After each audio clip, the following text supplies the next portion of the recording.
Hello and welcome to everybody. I'm delighted to see so many people here that I know and lots of waving, and it's so great. Thank you. We are all alumni. Although we attended different schools, colleges, and universities, we share the same alumni status. By choosing this book, I hope this means you are curious about learning about the potential of your alumni network across your professional and personal life. Initially, I planned to write this book for final year students, recent graduates, and alumni. The Alumni Way is still primarily for you and your supporters, parents, guidance counselors, and career advisors. However, as I began writing this book, I realized all alumni, even the ones inside the institutions themselves, faculty, university administrators, senior managers, and even advancement professionals could all benefit from reimagining alumnihood. By learning more about alumni engagement, we can all support and be savvy alumni. What would it be like if all alumni recognize the value of staying connected to their alma mater? This is my ambitious aim for this book. Let's embark on this alumni journey together.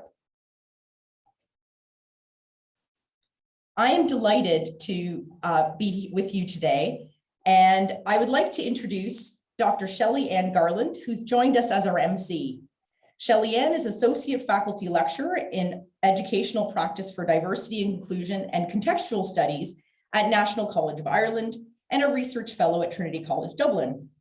Shelly Ann and I have intersected a few years ago and then rekindled this connection very recently as she interviewed me for her phenomenally successful podcast, A Dash of Salt. I knew that she would be a fabulous choice as MC as she offered a thoughtful, enthusiastic feedback for this book.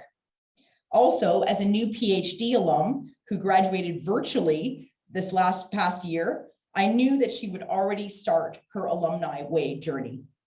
So Shelly Ann, take it away. Thank you, Maria, for inviting me to MC. I was really excited when I read your book and absolutely loved it. And I was even more delighted and honored when you asked me to be a part of the launch. So thank you for that. I'm giving here the formal welcome, and I thank you all so much for being here. Just some quick operational notes. This launch is being recorded if you didn't already see that notice when you first came in, but we are recording it. And also remember the online rules of being in Zooms, and that is to remain muted, except if you have a question or are asked to speak, and remember to mute yourself again afterwards. And don't be offended if somebody does mute you at some point. Sometimes we forget, but we do have technical people in the background who might mute you, so don't worry about that. And so again, thank you for being here. I am going to formally introduce our author, Dr. Maria Gallo. Maria describes herself as an alumni trailblazer. Over the past 2 decades, she's infused her passion for alumni connection across to work in higher education leadership roles in Ireland and Canada. Alumni relationship building also appeared as her core research topic for her doctoral thesis she completed at the University of Sheffield in 2010, as well as her academic publications and thought leadership pieces. In 2020, she was appointed as visiting research fellow at the Center for Social Innovation at the Trinity Business School, Trinity College, Dublin. Shortly, Maria will be launching the Alumni Way Academy, an initiative powered by the social enterprise KITE, Keep in Touch Education, that she founded in 2017. Earlier this year, Maria was named by Alma as one of the top 15 alumni thought leaders on LinkedIn. Maria is a passionate alum of her alma maters across Canada, Ireland, and the UK. As you have been completing that alumni improv exercise, maybe you've seen in the chat some ways that you are connecting with her and with others in many ways. So thank you for listening, and I'm going to turn this over to Maria to get started with the launch.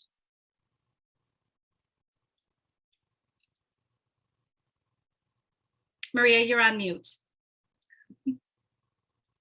Sorry, thank you. The best way I thought for me to be able to navigate you through this journey on the Alumni Way was to introduce you to the 4 key core sections of the book, which are reflection, curiosity, passion, and generosity.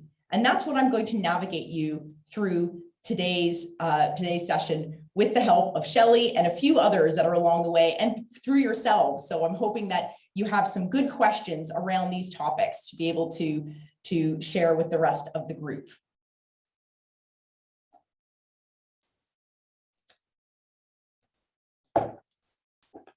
So maybe just to start, it's an opportunity to really understand where the book has come from.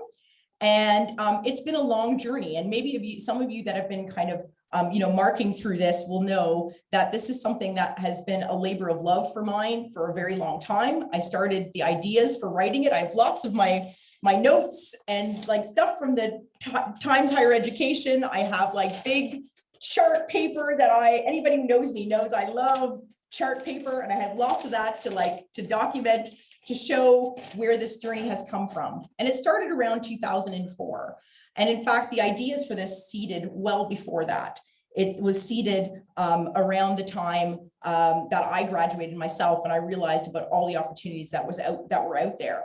And then the journey really took me on this journey of reflection for myself, and what that actually meant. So I don't know if Shelly Ann, if you had any other thing else that you wanted to mention. I actually have a few questions that, Sure. Maybe some Q&A with you, Maria, if that's okay. Sure. Okay. So, so what is specifically the journey of the book? And, why the Alumni Way? I'm sure everybody's very curious as to, what really got you inspired for this. I guess the first thing was that I realized I was a fortunate one that actually graduated from university, and then the next day was working on campus at a university. And I realized that there were all these opportunities that a lot of my friends and my former classmates maybe didn't see that I saw, because I was an insider now to the system. And I really wanted to share that. And I did share it with a lot of them. And I realized that that the journey of university doesn't end with graduation, which is often what we think. But in fact, it's something that kind of goes throughout our lives. And that's why I wanted to kind of, write it as a journey, throughout our lives, and have these kind of 4 key traits: reflection, curiosity, passion, and generosity, for us to be thinking about the importance of how our university is an investment for our lives, for our careers, for our maybe future businesses, for our passions, and for how we want to give back to our communities. And I'm going to put you on the spot here and ask you, what of the 4 traits, which one is your favorite? But don't tell us why. So when you get to that part later, we'll find out why. But which one is your favorite? Oh, definitely. If anybody knows me, it's definitely curiosity. I'm like a curious cat. I see some nodding heads, and I love to ask lots of questions. I'm quite nosy. So I think that that's probably my favorite, and it might just show up in that section. Fantastic. So I think that we are going to take a few minutes really quickly here to bring up the slide, Maria, for your core support and that. Yeah, I'll do that now. Perfect. So the compass that I really wanted to highlight today for this reflection section was my core support system. And this, of course, includes my husband, Morgan, my kids, Luca and Tara, who are in the audience, for all their patience and love and their encouragement, for my parents, Rose and Victor, who are on, who have taught me about these core values.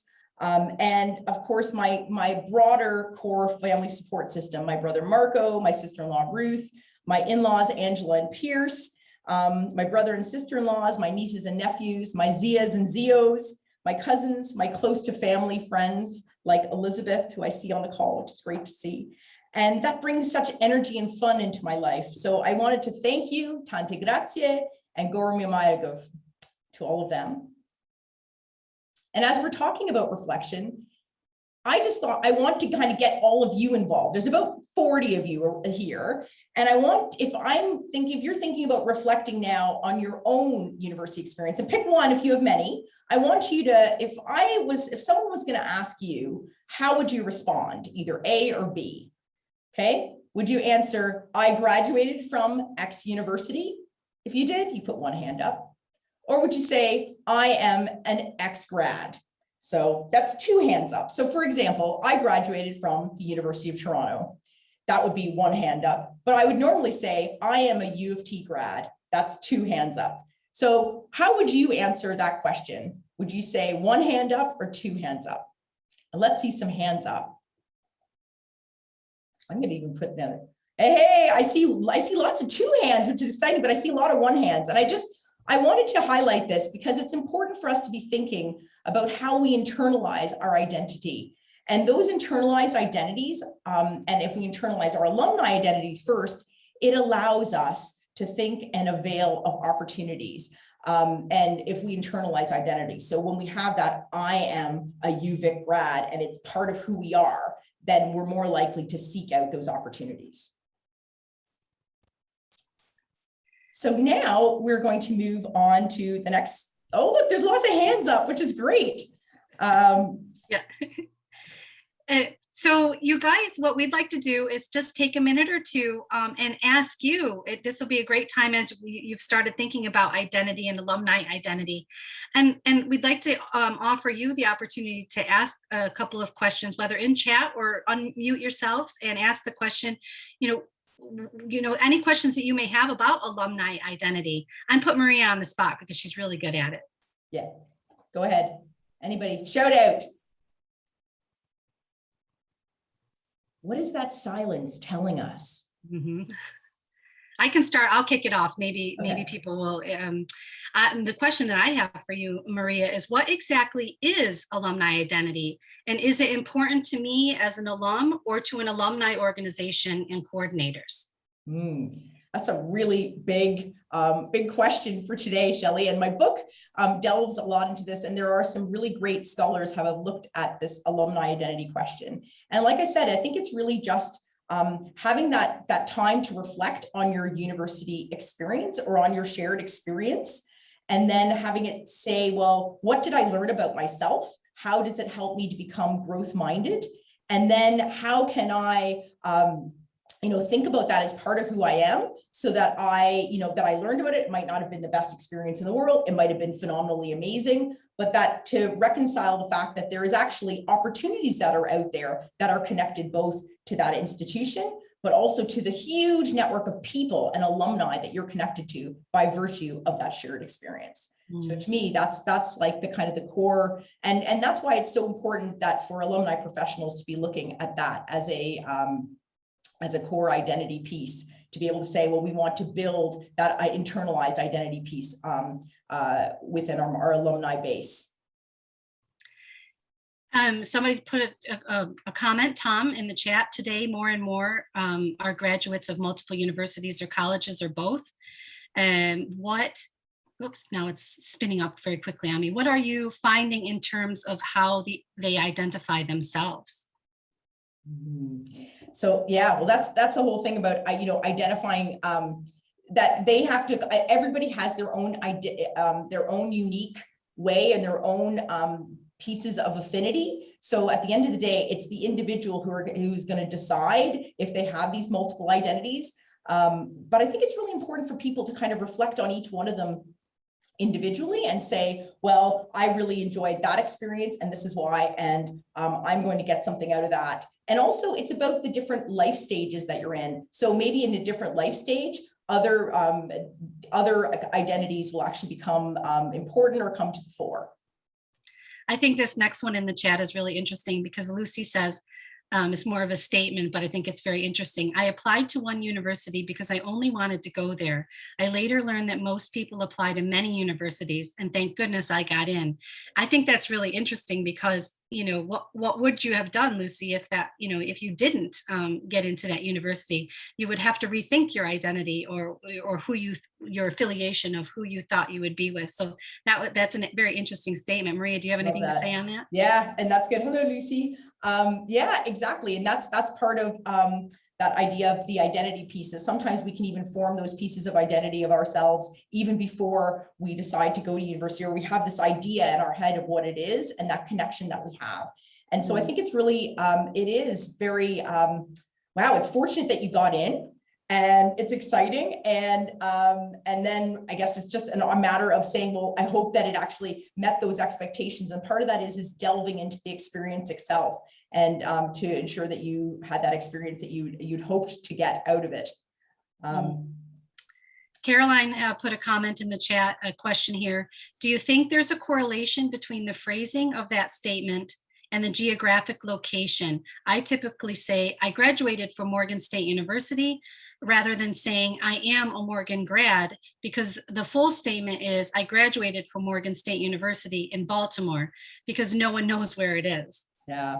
And of course, it's important to understand in your own context what would mean the best sense for you. But I think it's just about taking that time to really internalize that conversation, because in order for you to kind of be able to be part of a community, to be part of a network, it's just about understanding. So you might say that because it helps to distinguish that's part of the group that you're in, and they're in Baltimore, and that's okay. But it's just about understanding that you do still feel that that's part of your internalized identity.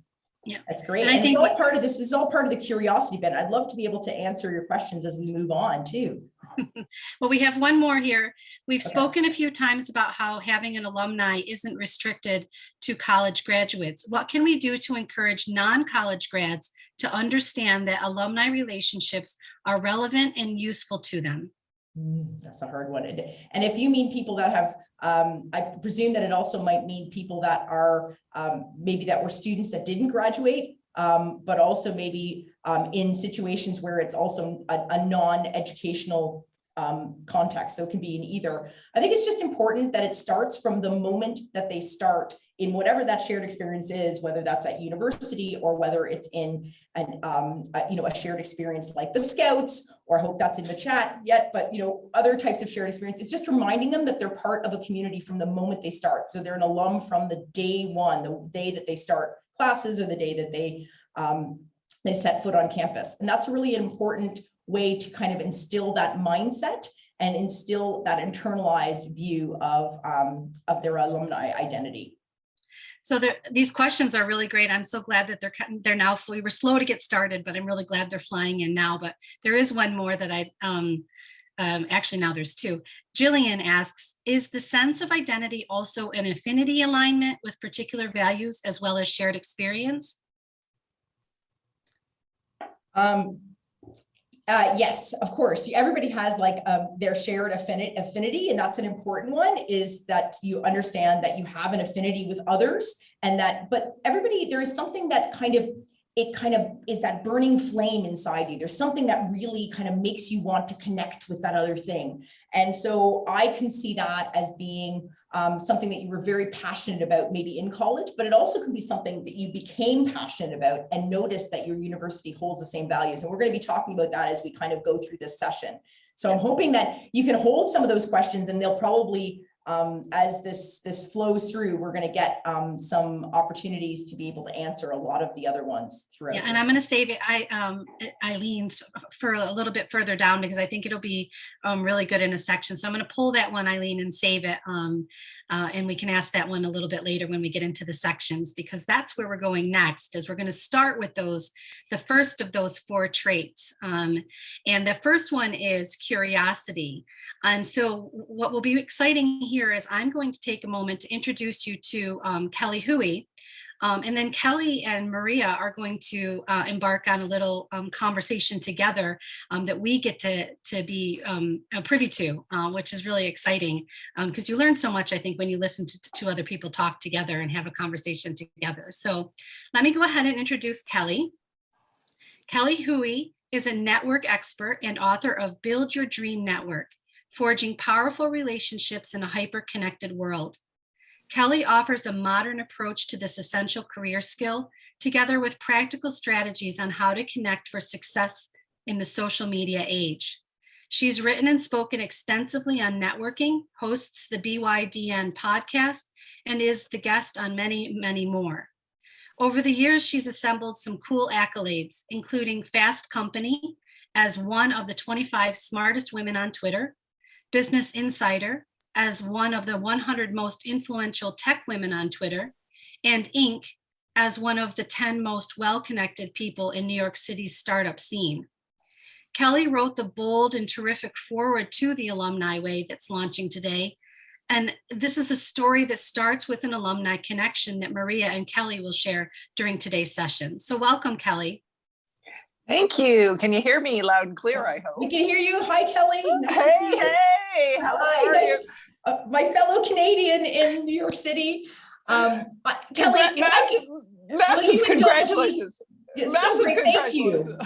Thank you. And thank you so much. And I think this is a really good time for me to do this. And that's the preparing for my journey, is to thank people like you. Thank you for your forward. Thank you for taking the time to be able to offer this for me. We're going to talk a little bit about that process, but I also wanted to thank all of those people that were involved in contributing to the book. And there's over 70 universities, institutions, schools, and organizations that are featured in the book. And that includes alumni and student case studies and vignettes. So I want to thank them all for contributing to making this book such a, giving it a dimension. It gives it 3 dimensions. So Kelly, your forward gave it that dimension, which is I'm so appreciative of. And then all of these rich stories, it's the stories that really give a lot of these ideas dimension. So I'd like to thank you for that. And just a quick overview on the curiosity trait. So you had reflection, now we have curiosity. It is about building your alumni hyper network, and it's huge. So the breadth is huge, and it's wide, and it's far. It's an opportunity to explore career stories, and that's the kind of thing that myself and Kelly are going to talk about in a minute. And then, of course, there's that whole thing of like the how. And throughout the book, I think it's important, if anyone hasn't picked up their copy yet, is that there are a number of exercises throughout the book for alumni and for students to complete, so they can actually start thinking about taking themselves on a university journey. And the other one is, of course, the idea of consistency, to be doing this on a regular basis. And I like to call that Alumni Friday. Alumni Friday is tomorrow. That's when you take half an hour to an hour of your time to thinking about your networks. So Kelly, if this is an opportunity for us to have a little chat. Great. Yay. We'd start by talking about the phenomenal story of how we got connected to be able to do the foreword for this book. Oh, that all happened because of, I want to say, alumni of a conference in Dublin, Ireland. Do you remember when we used to fly internationally and go to conferences? Anyway, and Mary McKenna Yes. introduced us, and that's when we figured out we were both, I'm going to say, UVic grads, or as I was thinking about it with your questions initially, I always say I graduated from the University of Victoria, and I am a UBC law graduate. Ooh, that's so interesting. Mm-hmm. Yeah, that says a lot. But I think it was really, like, to me, that was the click, because when I saw you talking on the Awaken Hub, which is Mary McKenna's, and as one of the co-founders of Awaken Hub, when you were speaking about networking on that virtual event this time last year, it just kind of clicked. And when I went on your LinkedIn profile, it was like, oh, that you were also an alum of the same university as me. I just thought this was amazing. So I just, yeah, like, even if you don't, say our years and our areas of study were different, but as soon as you find out someone was from the same place, you can physically orient yourself on a campus and your relationship to that person. And such a good flood of memories, even back to, the old reading room and the old library. Exactly. And the bunnies hopping around the campus, we could connect with that because we both experienced that. And to me, that was really exciting. And so I then, of course, didn't know you, and I didn't know how to connect with you. So I did go through a mutual connection through Mary McKenna, and then she connected us. And it was just, it was, to me, I always say it's easy to say things like, oh, it was, you know, it's serendipity, but actually serendipity, as I talk about in my book, is something that is often planned happenstance. We have to plan for these things to happen. So I don't know if Kelly, you want to talk about that from a networking perspective, about looking at, you know, that component of networking. You know, to build your network. Yeah, like I always think about it, you gotta create your own magic. You gotta put yourself in front of serendipity. And that's where I think, you know, alumni are such a great resource, because there is that affinity, you know, there is that common bond. You can get that one step closer to maybe the magic, the you know, that outcome you're looking for, because there's a community that is willing to take your call, who can relate to you, who, you know, otherwise, you know, maybe calling up a CEO or calling up someone in your field, you know, that's a complete and utter stranger. Why do I want to talk to you? And all of a sudden we have a bond because of alumni. And that can, like, I want to say, kind of speed up that serendipity we're all hoping for in our careers. Absolutely. And it is those shared experience. And that's why it's important to kind of understand and I do talk about it in the book too, is about mining your network, is about, you know, kind of thinking and doing that mining. And you know what, I just saw that Robbie posted up in the chat. I would agree with you. You know, you have to understand the purpose and why you're doing it. And it's important to understand that, but it's also, and it's important to understand who, what you're looking for, and also maybe a little bit about, you know, having that instant connection with somebody else. And to me, that's a really important one. Oh, absolutely. I mean, the whole thing, I think, sort of the idea of networking and connecting with other people. I think we've been so used to a formula, you know, the logistics, sort of more of the structure, rather than thinking about the person and why we're doing that. And alumni is such a great resource in the sense that you already have, you know, unless someone's, you know, as I like to say, when people say to me, what's the secret to networking? And I'm always like, don't be a jerk. We're always going to, you know, run into someone who is a complete and utter jerk. But with alumni, we already know someone's probably going to take our call. So what can we do to make this more worthwhile? What is the work, the preparation, the research, the preparedness that we can put in so that we do not allow this alumni goodwill to evaporate based on our haste to kind of say, hey, can I pick your brain about your career, or, you know, some such thing. So it's just such an incredible resource. And, you know, I love the question before regarding alumni, and, you know, your book is so fabulous in focusing on this alumni of educational institutions, but there's a lot of things we're alumni of, and those can create bonds even when we haven't, you know, been at an institution for a long time. Maybe we were there for a short period of time, the different years, all the rest of it, but it just creates this incredible bond that, you know, it's like, I'm just so thrilled you've written this book, and really zeroed in on this incredible niche. And I think about it too, you know, I love the accolades, you know, being read earlier on sort of startups and stuff. And there's so many people who sort of wonder the purpose of institutions and, hey, why go to university when you can earn a degree online and all that kind of stuff. And it's about these relationships. You know, we need each other. And I think the last 18 months is really showing that. And that those bonds are more important than ever before. Absolutely. And the fact that now the world seems so much more accessible to actually connect with these alumni that are all over the world. And I'm seeing people that I know through all alumni connections, and they're from everywhere. And we're all here on this call together, which is really exciting. And, you know, I'm happy, as everyone knows, I'm happy to introduce you to other people within my network, because that's the other thing, is that it's not always about your alumni connections. It can also be your alumni connection is actually leading you to a whole other rich network that are not that are once removed from you, and that's a really special connection. Yeah, I mean, it's this access that you have, these non-overlapping, you know, the sort of these connector nodes to new and novel ideas, new sources of information, insights, and all the rest of it. And you have this, you know, strong kind of bridge and connection because of alumni, and that's what makes it, you know, so special. I love that. Lorraine wrote super spreaders. Absolutely. This is a special kind of version of a super spreader. I think it's important because it was something that really struck me, Kelly, when I read your book, which I have here. Build Your Dream Network, which is great. It's well read. Is that idea that a cup of coffee is not what an informational interview is, that we need to be doing that preparation that you talk about. And this idea that, can we meet for a cup of coffee, and how my eyes roll and your eyes roll. Explain why your eyes roll when you hear that kind of phrase. I think it goes back to, something I sort of mentioned before, is this idea that we're so stuck on the process, and the format and the formula. Let's you and I just face the fact here. If networking, just like an alumni program where people think you're going to put together an alumni program, here's what you do. Like, if it was just a checklist item, you and I would not have had to write the books we wrote.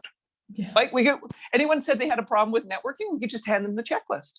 We could just say to them, oh, did you do number 3? Oh, that's your problem. You skip to 6. You go back to 3 and follow the order of the checklist. And it's not, because we're human beings, and it's messy and it's complicated. Mm-hmm. And now you put it on, I would have said this before the pandemic, but even more so now in a 24/7 world, tell me why you want to take my time. Yeah. Tell me why, when I have other priorities, that I should make your concerns and your needs a priority. And you do that by preparing.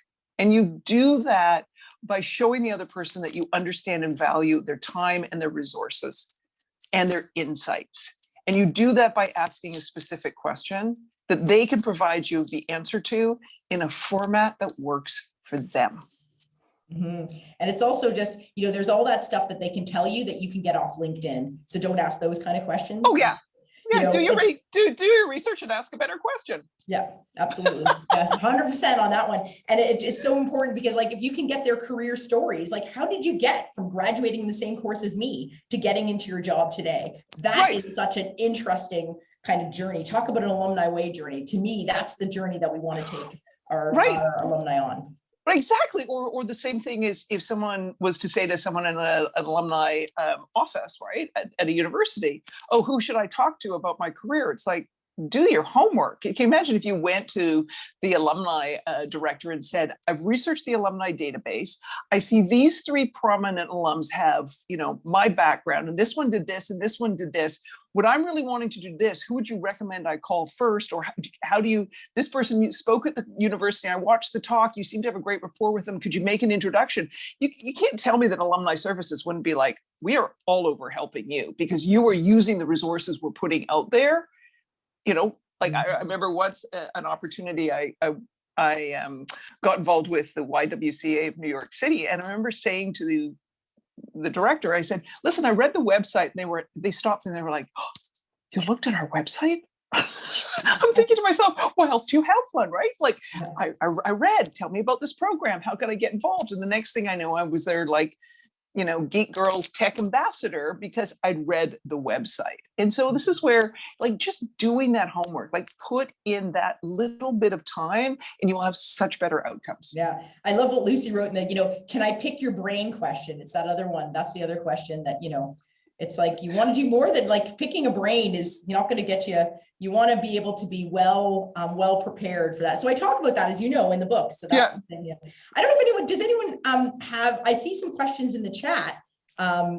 Boy, we could be here the rest of the day, Kelly. Now I know, and speaking about being value and valuing your time, I know you have something else to go to. So maybe if we answer, maybe one question or so, and then we perfect. Does that sound good? Okay. That sounds great. And I'm sorry that I client pitch, but Yeah, that's okay. That's the way. That's exciting though. So thank you for taking your time. We have a question here from Kevin. Yeah. Do you feel like, as an industry, higher education does a good job at providing avenues for alumni to explore curiosity, passion, develop connections, and enact generosity? What way do we need to evolve to improve as an industry? Oh, whoa. We need the rest of the session to talk about that. Kelly, any insights as somebody who's an outsider to alumni relations and advancement? Oh, first of all, I think every organization needs to look and understand how their own alums connect to, just like the question you asked at the very beginning, or the 2 questions you asked. I think they have to understand the dynamic and the relationship of their alums to that organization or institution. And on the basis of that, that should be the driver of how you find better ways for those people to connect. So, for example, when I was building the alumni program for a global law firm, everyone just thought, you know, and you can roll your eyes, Maria, as you're the expert on these alumni programs. They were like, well, this is just what you do. Like, it was like some sort of plug and play that you had for professional services firms and alumni. And I came back after sort of 9 to 12 months of talking to the alums, and I said, but here's what they want. So do you want to feed them something, or do you want them to feed you? Like, do you want a program where you're just going to be jamming things down their throat that they don't want to hear? Or do you want to be, you know, watching them generate this own energy and goodwill? Yeah. Because here's how they want to interact with you. Interesting in that one, the emails that I used to send out as the manager of alumni programs, when I used to send out the obituaries on the partners, the old partners who had died, that's when I got my most engagement. Yeah. No, it's true. I mean, but that would make a lot of sense because it's a human engagement, right? So there's that connection. Right. And this is the connection with people, and I see a lot of nodding heads there, and I know that other people would agree. This idea of like, you know, there is this movement about talking about alumni centricity. You know, this, how do you make alumni central to what you do, and also, you know, as I challenge in the book, you know, how do we ensure that alumni are kind of infused across the whole institution so that, that everybody sees that alumni are a really important and integral part of what they do, and how that can actually be done. Yeah. And you and I have that so in common in the idea that you can't just task alumni to the alumni services office and a director, because if, you know, at any point, you know, along the line, and a bad experience could mean that someone could say, you know what, I really don't care what they do with the alumni program. You know, I'm still ticked off that they, you know, charge me, you know, $25 for me to get, you know, a second copy of my degree to hang on the wall because the first one had my name misspelled. You know, like, you know what I mean? Like it's like little things like that that can just change the total, you know, relationship and trajectory of the relationship that you have with an alum. It's just like, you know, it is, and it's a powerful, you know, it's powerful for positioning. So we could be talking about this for forever. Kelly, I'm going to let you get on to your next call. So thank you so much for your time. Thank you. And thank you for inviting me to write the foreword to your just absolutely essential book. Necessary reading for anyone who is an alum, who's, you know, building alumni programs, who is thinking, all right, how am I going to make my educational institution relevant going forward? You need to read this book. And if you feel like reading the foreword, go right ahead, but it's not required reading. The foreword is great entertainment. So thank you. Thanks, Kelly. And thank you. We'll move on to passion, which I know is close to your heart too, but we'll let you move on. And thanks again. Thank you. So thank you so much for listening into that section, and thanks, Kelly. There were a couple of really good questions, challenges actually, I think, with alumni associations and affinity and disaffinity with your college that I think that we, you know, I'd like us to go back on, but again, I'm going to continue to hold on to those, and I promise that we will get to them. But maybe I know part of Eileen's question was answered in that conversation, which is fantastic. But this section here, we're going to talk about passion. So trait number 2. And in this section of the book, Maria continues to guide us on our journey by exploring how the flows of people, knowledge, and resources of our alumni capital are the conduit to finding and fostering our own passions. And so here's Maria to tell you more about passion. I'm all about passion. And maybe I should have said that was my favorite one, but I didn't. And I think we spend so much time, I'll just read. It says, immersing in our passions, the alumni dimension. Don't skip this section. Life is beyond our careers. We make time for our family and friends, leisure activities, travel adventures, spiritual nurturing, and healthy pursuits. As students, we found ourselves in a place to discover the essence of ourselves. As alumni, how can our alma mater contribute to our lives? This section isn't about becoming passionate about our alma mater per se. It is identifying those things in our life that bring us joy. Researchers suggest that passion plays a key role in contributing to that elusive, fulfilling life.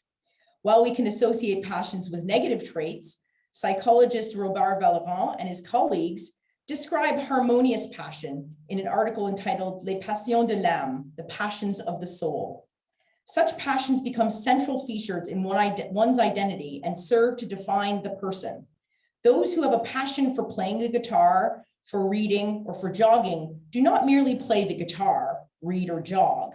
They are guitar players, readers, or joggers. Passionate activities are part of who they are. Being passionate integrates our quality of life and our development as a person. We exert effort to learn a new language, hike a mountain, or volunteer to care for animals.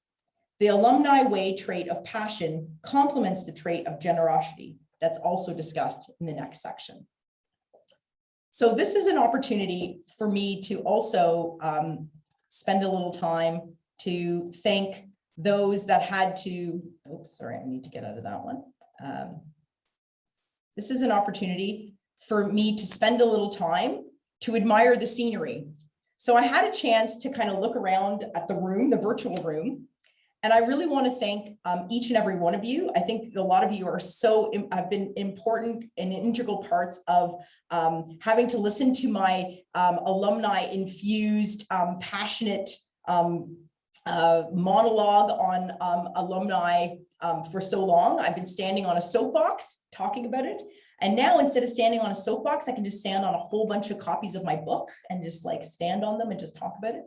But it's just an opportunity for me to thank you for taking the time. And in the acknowledgements, I have made a thank you to some of you, but there's so many more that I do want to acknowledge. And many of you are in the group today. So just to acknowledge that's an important part of our lives too, and of our passion, is that people that take the time to listen to my passion about the subject, and also so that I can get back and listen to your feedback. So I want to thank you for that. And in this section on passion, it's really also just an opportunity, as I mentioned in the reading, to connect an alum's passion to the university's values. And to me, there is so much more opportunity as the universities talk about sustainability. They talk about connecting with equity, diversity, and inclusion, and so many other exciting, research projects that and projects in general that we can actually connect alumni to these things. We can connect alumni to where they are in the world right now, at different life stages and ages. So I talk about, where alumni can be connecting, if they have very young children, to the point where they have a grandparents' university, and grandparents who are alumni who take their grandkids to campus. And I talk about, the span of opportunities that can connect us back to our university. So it's just an opportunity if you want to kind of connect in the chat and talk about, what are your passions in life? I know that, one of the passions that has come up in our house very recently is around tennis, for example. So how, my challenge every time I think of a passion is, how can this connect back to my alma mater? How can my alma mater help with some of those passions that I have in life? I also have a passion around baking. I have a passion around so many other things. So it's just something as a think about, and this is an opportunity for us to have maybe a little bit of an open chat and a little bit of a Q&A about that.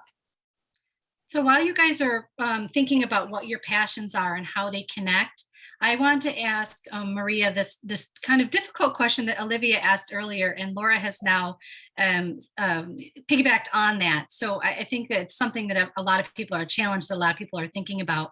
But Olivia asked earlier that, and again, it was following on Narangiz's question, what happens when the institution's identity changes or rebrands and the alumni no longer feels an affinity to the new name and identity?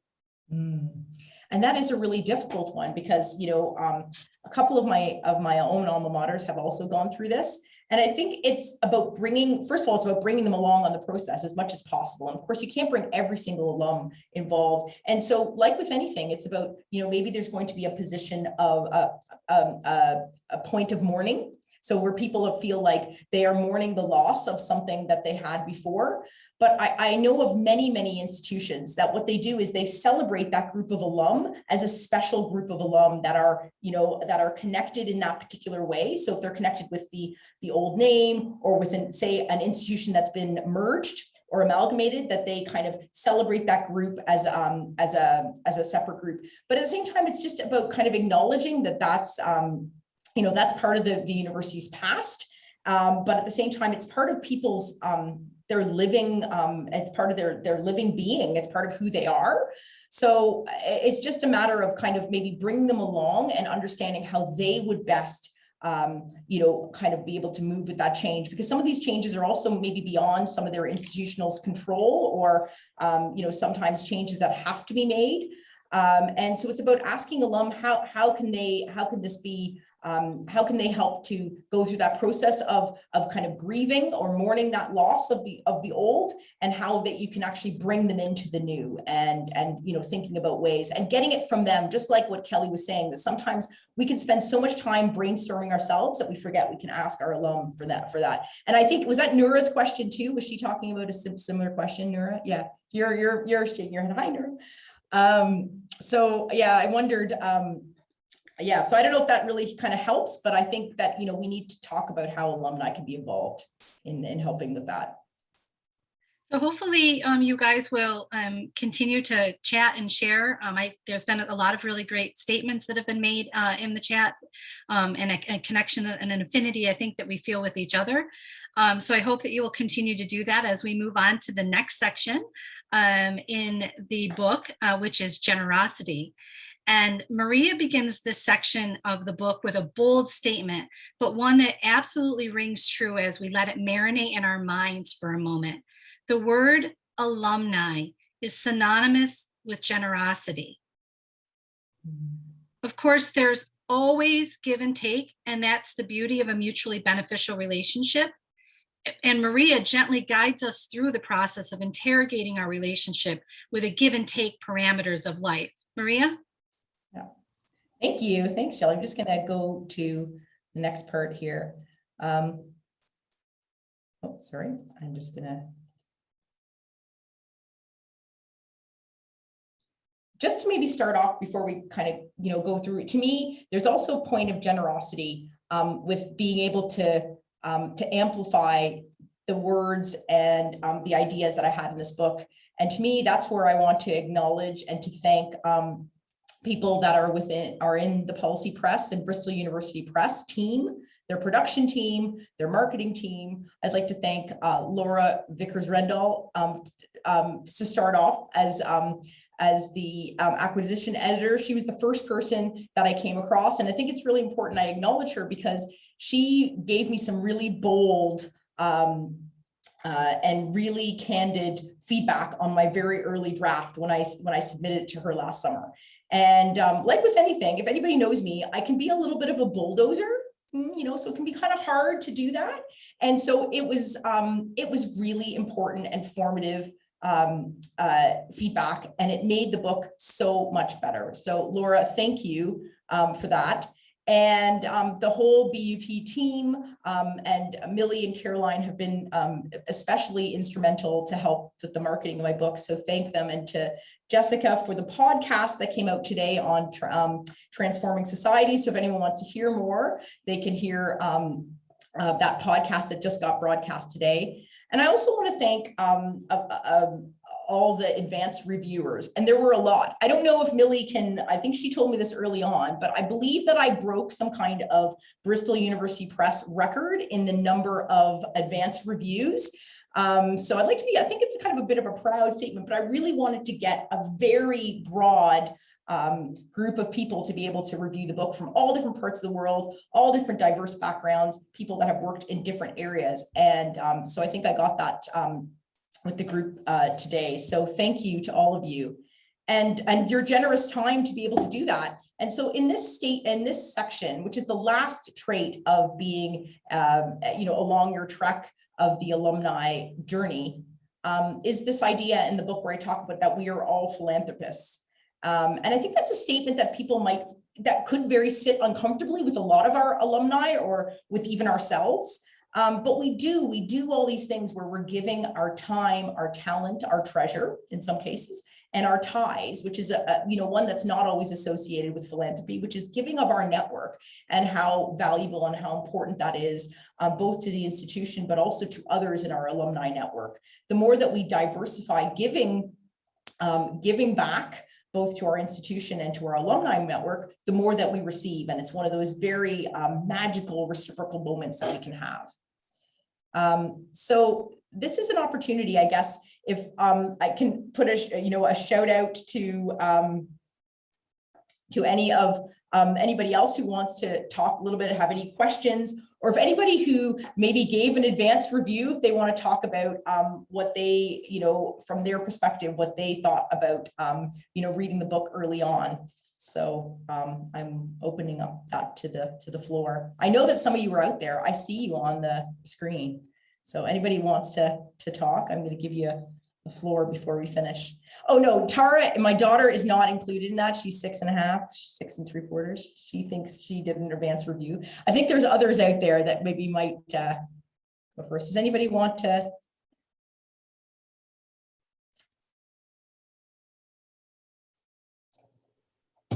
I'll just jump in really quickly that when I was reading it, I've been in the industry for 20 plus years, which means I'm getting a little long in the tooth. But as I was reading it, it was just a refreshing way to look at it as a professional, right? The value and the power of what we do, and also kind of gets your wheels turning about sort of what's incumbent upon institutions to provide an avenue through which our alumni can pursue their passions, enact their generosity, and connect to others. So I often think we're a little bit static in the opportunities we provide for those avenues. And I really like the conversation you were talking about with Kelly about, where do we meet where they're at? So I don't know, it was just a good reflection on renewing my perspective. So. Thanks, Kevin. That's great. Thank you very much. I appreciate that. And Tom, I see you there. And thank you. I'll say a few words. The book was really, as Kevin was just saying, it was sort of a refresher for me. I really see it. I'm new in my role, certainly at the University of British Columbia, previously having spent a number of years at the University of Toronto. I see it as a playbook. I see it as a playbook with my leadership group here in Toronto, and excited about putting it to use, and helping to understand how being open-minded about your ties to your university, your ties to your fellow alumni can improve yourself, improve those around you, and benefit the world in many ways. So very excited to really put all of that to work. I've been using it as sort of the connector for people in my work as I'm reaching out to people who have never met me before. I talk about that we're all connected by one word, and that word is alumni. And I talk about basically my plan is to create stickiness by being attentive to what matters to people and turn alumni into fans of their alma mater. And that's really how I've sort of approached things. And when I say that, by and large, people have leaned in. They really want to be connected. And I think what was brilliant out of your work was, yes, there's time, talent, and treasure, but that extra T, ties, is really important. And I want to applaud you for that one, for helping me understand that too. Thanks. Thank you so much. And thank you, Tom, and thank you, Kevin. And I know that there are others that have, as I said, I think that overall I had about 25 reviews, advanced reviews for my book. And I was just so chuffed that people took the time and the generosity of their time to provide those for the book. And I think that they provide a really solid endorsement for the value of alumni connection and how we want to get that word out to the world. And I think it's important, just to end off is just to finish off the section I have here, is just thinking about, are you curious about any of these things, about alumni capital as a form of social capital, especially for those maybe that are in your institution or people that that maybe are first in their family to go to university, or an international student who might not understand it.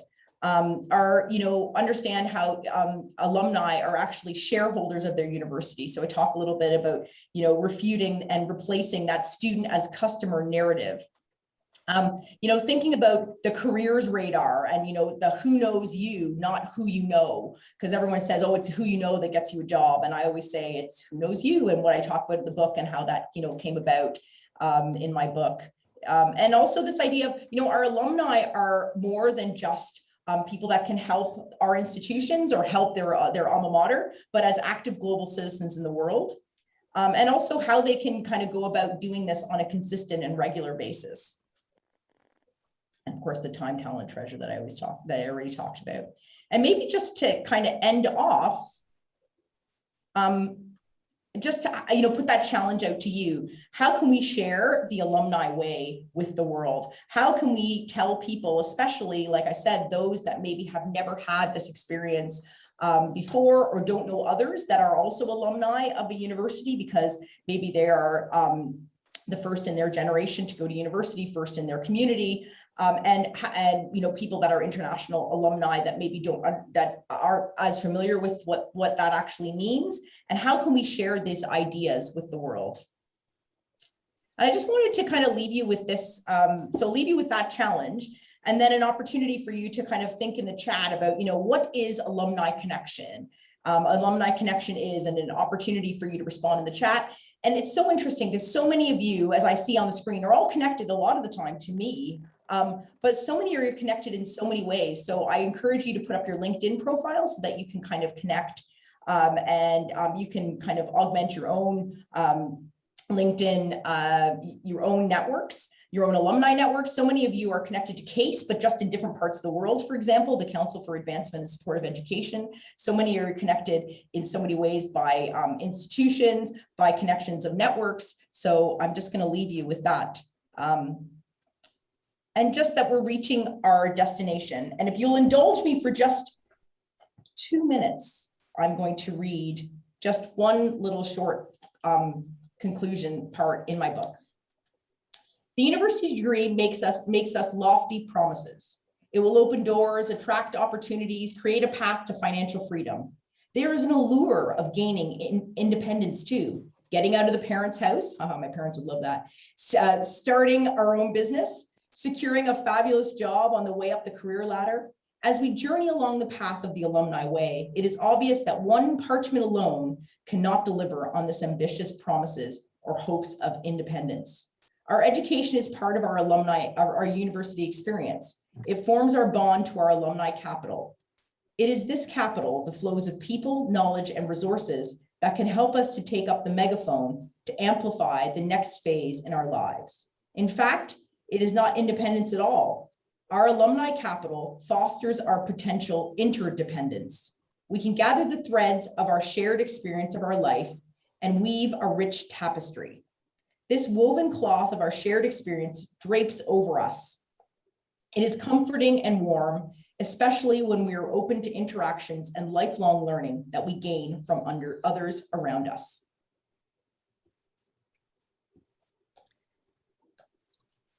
So that's amazing, Maria. Thank you so much.